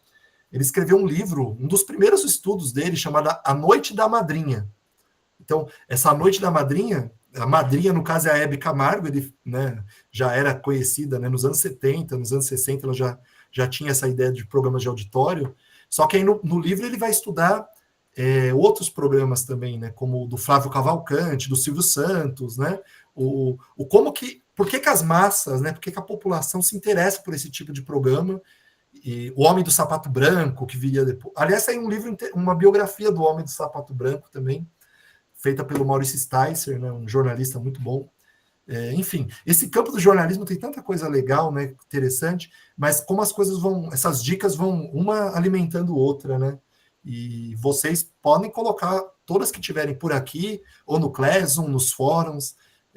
A ideia é um pouco essa, ter trocas, né? Bom, então obrigado, Thaís, obrigado, Lucicleide, pelas dicas. Quem tiver mais dicas, vamos aproveitando esse horário nobre que estamos reunidos em muitas pessoas. Bom, por fim, mas não menos importante, né? Os cadernos, né, que nossas escolas trabalham, né, com os estudantes, né? Eles também têm muitos textos, né, de notícias, o gênero notícia e o gênero crônicas vão aparecer muito, né? E tem muito material sobre notícias curiosas. Então, no Drive que eu já compartilhei no nosso Classroom, eu até selecionei os materiais que tem na nossa rede, que estão disponíveis online, todas as atividades, tarefas ou textos que tem dentro do gênero crônica e do gênero notícia, ou do aspecto da notícia curiosa, da notícia que potencializaria uma crônica. Porque, obviamente, nem todos os professores são do componente de língua portuguesa, então, às vezes, nunca olhou esses materiais, né? Mas eles podem ajudar. Aí, só um exemplo aqui, né? Estados Unidos cria um curativo que acelera a cicatrização.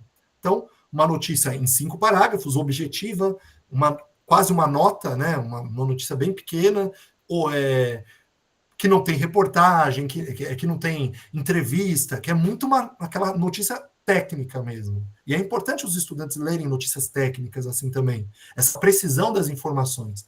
Tem outros tipos de textos jornalísticos. Esse é um deles, né? Então, os cientistas norte-americanos desenvolveram um curativo capaz de liberar doses precisas de antibióticos, analgésicos e outros medicamentos. Chamado de curativo inteligente, a novidade pode facilitar o tratamento de feridas que não cicatrizam com facilidade, especialmente nos pacientes com diabetes, que têm diabetes. Então, como vai se desenrolando a notícia, né? Cada parágrafo vai alimentando um pouco mais o leitor, né? O curativo foi criado por pesquisadores da universidade, e promete curar o machucado até 3 vezes mais rápido. Aí, a partir daqui, vem aquelas informações complementares, né? A notícia em si já foi dada, né? Testado em ratos, os animais conseguiram se recuperar mais rapidamente do que os que não usaram a bandagem. Feito com fibras de algodão, o curativo possui condutores revestidos por um gel e podem ser controlados à distância por meio de smartphone ou outro dispositivo. Ao ativar o dispositivo, uma pequena tensão elétrica aquece as fibras e o hidrogel da bandagem. Com isso, o medicamento é liberado na pele. E aí, por fim, o curativo inteligente é pequeno, do tamanho de um selo postal, e pode acomodar diferentes medicamentos. Embora já tenha sido patenteado, ele ainda precisa passar por mais testes em animais e humanos antes de ser comercializado. Então, aqui é um exemplo de uma notícia, né, que não é todo dia que se tem, que não é aquela notícia sobre a política, que não é aquela notícia sobre uma fatalidade, né, que tem essas notícias muito chocantes, né, que viralizam hoje em dia, que é o termo, né, muito corriqueiro. aquelas notícias inusitadas, curiosas, interessantes, né? Bom, antes de finalizar, né? Então, como você vê, esse tipo de notícia é aquela notícia mais objetiva. Mas nós temos uma tradição das notícias também produzidas com viés literário, aquelas notícias mais densas, mais complexas, mais aprofundadas, que hoje em dia tem poucos repórteres que fazem um trabalho desse tipo. A gente vai encontrar em alguns tipos de jornais, de publicações como a Piauí, algumas matérias mais aprofundadas, que às vezes levam meses até no plural, para se fazer um tipo de matéria como essa, né? E aí, eu queria deixar a dica de 2 livros, né? Um deles, o do Audálio Dantas, né? Talvez alguns não saibam quem é, mas já ouviram falar muito, e aí, ou muitos que conhecem por causa da Carolina Maria de Jesus, né? Porque Audálio Dantas, inclusive nesse livro, né, tem o prefácio do Fernando Moraes, outro grande jornalista e biógrafo, né? O livro Tempo de Reportagem, aí subtítulo, Histórias que marcaram época no jornalismo brasileiro. Esse livro que saiu pela Leia, já cerca de uns 15 anos atrás, o Audálio Dantas estava vivo ainda, né, quando saiu esse livro. Foi reunido nesse livro várias reportagens que o Audálio Dantas escreveu ao longo da sua vida, e ele tinha esse estilo de ser aquele cara que ia viver o fato para escrever um texto longo sobre a notícia, um texto descritivo, né, que é o caso da favela do Canindé, quando ele conhece a Carolina Maria de Jesus. Né? Óbvio que essa discussão a gente já teve até em outros cursos sobre a Carolina, né? O quanto a indústria cultural brasileira, né? O sensacionalismo brasileiro usou a Carolina Maria de Jesus, né? Reforçando um pouco. Agora vamos tirar foto com você com um saco de lixo, tal. O que fizeram, né? Muito com ela, né? Com o sucesso dela e ao mesmo tempo descartaram ela depois. E o Audálio Dantas é um sujeito desse contexto todo, né? Por outro lado, um tipo de reportagem, claro que a Carolina Maria de Jesus se basta por ela própria, e já tinha tido outras reportagens até na década de 40, quando ela ainda não tinha começado os diários, mas já tinha os escritos, os versos dela, os poemas dela, né? Mas muito o tipo do texto que ele escreveu, a sensibilidade do tipo de jornalismo que ele fez, né? De tentar entender e ver um fato existente. Ele foi para a favela por causa de um outro motivo, né? Para fazer uma outra reportagem, e aí descobriu que ela falando com uma vizinha, vocês vão entrar no meu diário, né? E aí ele falou, nossa, tem um fato aqui, né? Então, esse olhar jornalístico dele contribuiu muito para a visibilidade que a Carolina acabou tendo logo em seguida, né? E aí esse livro é muito legal, porque ele vai contar vai ter a reportagem original e tem um texto anterior que o jornalista vai lembrando como foi feita aquela reportagem, né? E mesmo essa da Carolina, é curioso que ele vai contando, né, que nos anos 90, né, teve até um crítico literário que ele chegou a ter uma discussão na imprensa com esse crítico literário, que ele dizia que a Carolina não tinha escrito aquilo, que era coisa do Audálio, e aí o Audálio retrucando falou que não, aquilo nenhuma pessoa poderia escrever como ela, porque ninguém viveu como a vida que ela viveu, né? Enfim, é bem interessante conhecer esse lado do jornalismo, e tem muitas reportagens muito bacanas, né? De uma pessoa que foi para os rincões do país para escrever reportagens vivas, de fato, né? E aí, pegando um autor não brasileiro, né? O Gay Talese, né? Um americano, né? Ele tem um livro chamado Vida de Escritor. E aí tem na capa aqui, né? Que a Companhia das Letras fez, né? Está escrito: entre restaurantes de Nova York e a Itália paterna, uma decisão por pênaltis e a questão racial nos Estados Unidos, um mestre do jornalismo literário escreve sobre seu ofício. Então o Gay Talese, né? Ele é um autor que tinha muito essa ideia também do jornalismo.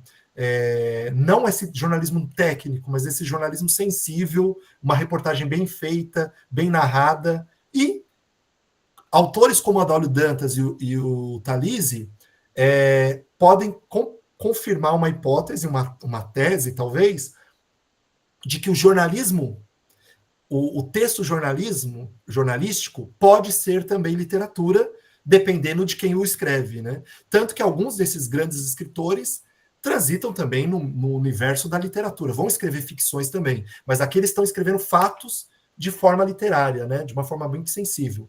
Então, são duas dicas, e outros tantos poderiam ser citados aqui, né?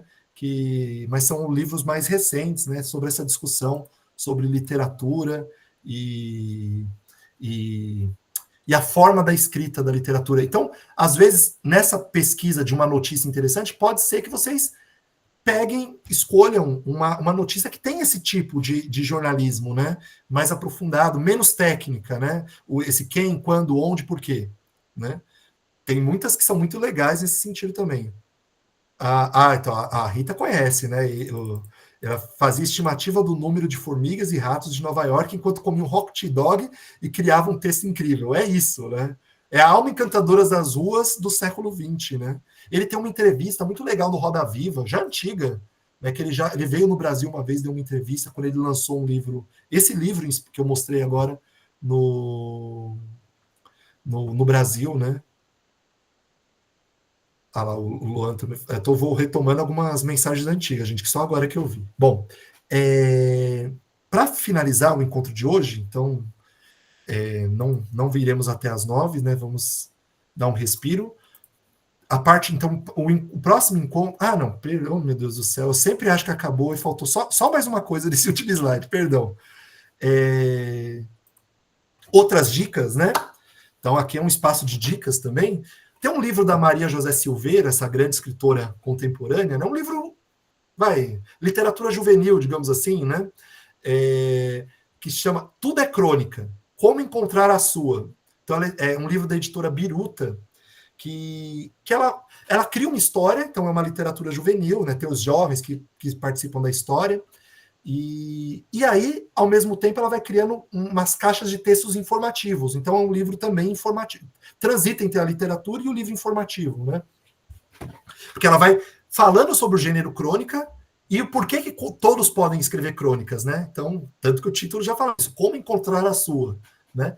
E o curioso é que esse livro, eu li no começo do ano esse livro, e tem um momento do livro que a Vanessa Bárbara, a escritora e jornalista Vanessa Bárbara, né, uma outra cronista contemporânea muito boa, ela é uma personagem da história. Então, a menina estava na banca de jornal e aparece a Vanessa Bárbara para comprar um jornal, né?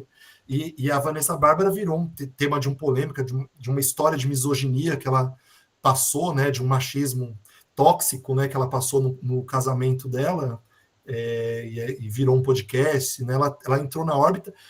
E os livros, e ela ganhou uma visibilidade maior até recentemente, e é uma baita cronista também, escreveu por muito tempo na Folha de São Paulo, inclusive crônicas, né? Um livro maravilhoso também, para quem quiser ir no básico, né, não quiser se aprofundar muito, e aqui já é uma bela forma de se aprofundar, né? Parece que não, mas já está se aprofundando em um livro, né? Que é essa coletânea da Objetiva, né? Das 100 melhores crônicas brasileiras. Então, lógico que tem um marco, né? Então vai pegar só autores até os anos 2000, né? Então esses mais contemporâneos não vão estar nessa seleta. Então, porque o livro já é antigo, né?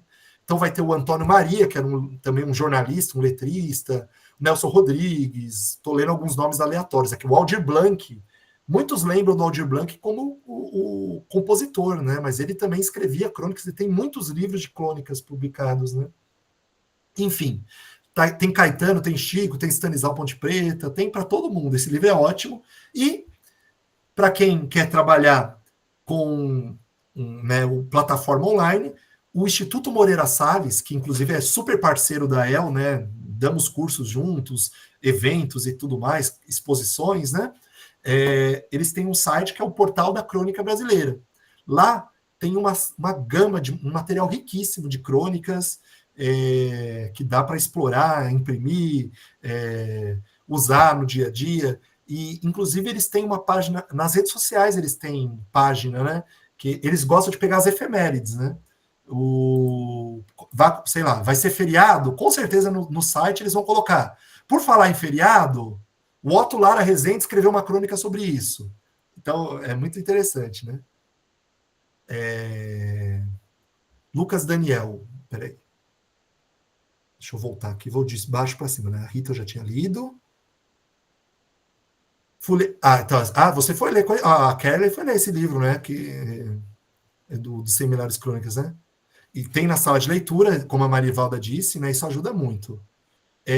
O Lucas perguntou qual autor você recomenda. Particularmente, Lucas, para Fundamental 1, eu acho que tem algumas crônicas de humor que cabem perfeitamente. Esses grandes nomes, né? Aquela coleção mesmo do Para Gostar de Ler, que tinha o Drummond, Sabino, Paulo Mendes Campos. Algumas crônicas de humor, eu acho que é uma boa pedida para começo de conversa com os pequenos, viu? Algumas, óbvio, que não são para a idade deles, mas muitas dá para trabalhar tranquilamente com o Fundamental 1. O Juliano, inclusive, o IMS fez a exposição da Carolina Maria de Jesus e a gente teve um curso com eles, né, sobre essa exposição. Levamos os educadores para ir para a exposição também. Não, tem um acervo muito legal. Gente, Luiz Fernando Veríssimo é um ótimo pedido para Fundir 1 também, para algumas crônicas dele. Bom, para finalizar a nossa conversa por hoje, e já agradecendo mais uma vez, eu só vou ler rapidamente, não vai levar nem 5 minutos. Deixa eu compartilhar. Então, outro slide, que está em outra janela. Aqui. Tem uma música do Milton Nascimento com o Fernando Bran, a letra é do Fernando Bran, que chama Notícias do Brasil. Aí, entre parênteses. Os pássaros trazem. Então, olha que legal, né? Muitos, talvez alguns conheçam, tem a versão desse disco, né, O Caçador de Mim, do Milton Nascimento, com essa música, mas tem regravações de outros artistas também dessa música, né? Acho que até o Ney Matogrosso já gravou. Bom, o que diz a música, então? Uma notícia está chegando lá do Maranhão. Não deu no rádio, no jornal ou na televisão. Veio no vento que soprava lá no litoral, de Fortaleza, de Recife e de Natal. A boa nova foi ouvida em Belém, Manaus, João Pessoa, Teresina e Aracaju. E lá do norte foi descendo para o Brasil Central. Chegou em Minas, já bateu bem lá no sul. Aí o que diz? Que notícia é essa, né? Aqui vive um povo que merece mais respeito. Sabe? Belo é o povo como é belo todo o amor. Aqui vive um povo que é mar e que é rio. E seu destino é um dia se juntar. O canto mais belo será sempre mais sincero. Sabe? Tudo quanto é belo será sempre de espantar. Essa frase é belíssima, né? Tudo que é belo será sempre de espantar. Aqui vive um povo que cultiva a qualidade, ser mais sábio que quem o quer governar. A novidade é que o Brasil não é só litoral. É muito mais que qualquer zona sul. Tem gente boa espalhada por esse Brasil que vai fazer desse lugar um bom país. Uma notícia está chegando lá no interior, não deu no rádio, no jornal ou na televisão. Ficar de frente para o mar, de costas para o Brasil, não vai fazer desse lugar um bom país. Então, e é interessante que essa música ele canta muito rápido, o Milton Nascimento, né? É uma bela pedida para quem não conhece a música ouvir. E do começo dos anos 80, né? Um período que aquele começo da abertura, né? Então tem muito essa discussão, né? Temos que redescobrir nosso país, temos que dar voz ao nosso povo, né? Que o Milton e outros grandes artistas geniais vão ter essa discussão na sua obra, né? E em outras áreas também. Vamos pegar nesse período, é o filme do Cacá Diegues, que faleceu recentemente, né? O Bye Bye Brasil, que vai falar que nós temos que descobrir o Brasil, né? Esses rincões do Brasil. E essa música vai muito nessa direção também, né? De que o Brasil não é só litoral, que a gente fica de costas para o Brasil, né, para o interior, para os rincões do país, é um equívoco.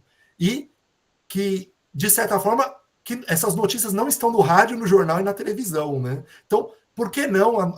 Aí, voltando ao nosso tema, né? O que tem a ver tudo isso? Além do tema da música ser notícias, né? Por que não trazer a alma encantadora das ruas nos nossos textos, nas nossas produções, né? Então, quando eu falei para a gente, no início da aula aqui, né, para a gente tentar evitar um pouco pegar figuras notórias, né, sei lá, pegar uma personalidade, uma pessoa da política, por que não falar das pessoas comuns, né, nas nossas produções, porque elas são importantes, né, e essa música vai muito nessa direção. Para finalizar, aí um poema rápido também, do Ferreira Goulart. Falei que ele ia entrar na aula de hoje, quando citaram ele no início do encontro, né? Esse poema está presente no livro Dentro da Noite Veloz, do Ferreira Goulart, né?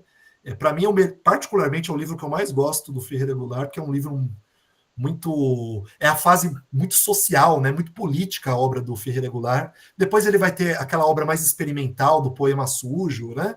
Mas esse livro anterior, até citado numa música da Adriana Calcanhoto, né? Dentro da Noite Veloz, para mim é um livro muito forte. E aí esse poema chama Vestibular, é dos anos 60, 68, se eu não me engano, esse livro, né? E esse poema.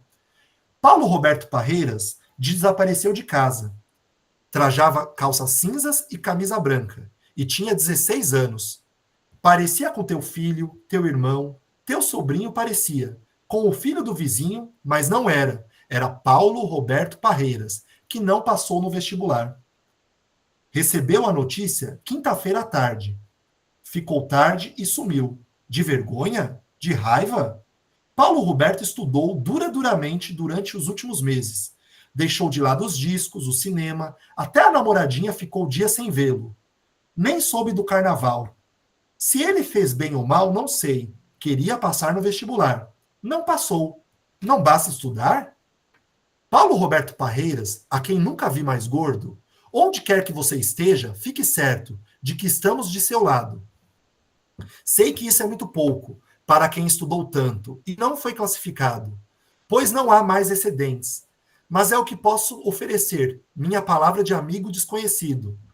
Nessa mesma quinta-feira, em Nova York, morreu um menino de 13 anos que tomava entorpecentes. Em São Paulo, outro garoto foi preso roubando um carro. Ou surgem como cometas ardendo em sangue nessas noites, nessas tardes, nesses dias amargos. Não sei para onde você foi, nem o que pretende fazer. Nem posso dizer que volte para casa. Estude mais e tente outra vez. Não tenho nenhum poder, nada posso assegurar. Tudo o que posso dizer-lhe é que a gente não foge da vida e que não adianta fugir. Nem adianta endoidar, é o que você tem o direito e que você tem o direito de estudar. É justa a sua revolta, seu outro vestibular. Bom, aí parar de compartilhar. Eu, particularmente, fiquei emocionado lendo esse poema. Toda vez que eu leio, né, parece que é a primeira vez que eu li. Mas o que tem é muito essa ideia também, né, nesse poema dele, parece que é uma notícia que o Ferreira Goulart leu no jornal, que um menino fugiu, sumiu de casa, desapareceu, porque não passou no vestibular, né? Então, foi por isso que eu trouxe, também por isso, e ele quis pegar uma pessoa da sociedade, do cotidiano. Como ele diz, nunca vi mais gordo, mas é para você que eu estou escrevendo, né? Então, eu acho que a essência da ideia da proposta da publicação da El desse ano está muito presente nesses versos que a gente trouxe hoje. Não sei se alguém quer fazer algum comentário para desfecho, mas eu quero agradecer muito a presença de vocês hoje. E eu ia fazer uma piadinha, mas essa já está velha, né? Vocês foram um público tão legal que vocês podem pegar a sexta-feira e a segunda de folga, tá bom? Mas é isso, gente. Eu vou parar a gravação e agradecer a presença. E quarta